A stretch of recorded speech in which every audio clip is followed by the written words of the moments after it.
Saya ingin sekali pertama saya meminta maaf kepada Presiden Pak Prabowo.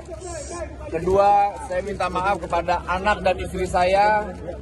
Ketiga, saya minta maaf terhadap rakyat Indonesia.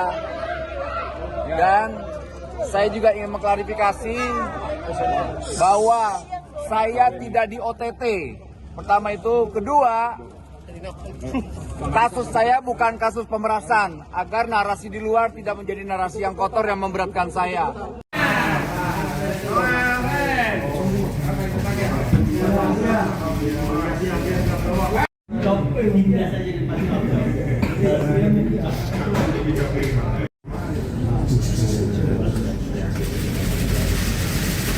Download Tribun X sekarang, menghadirkan lokal menjadi Indonesia.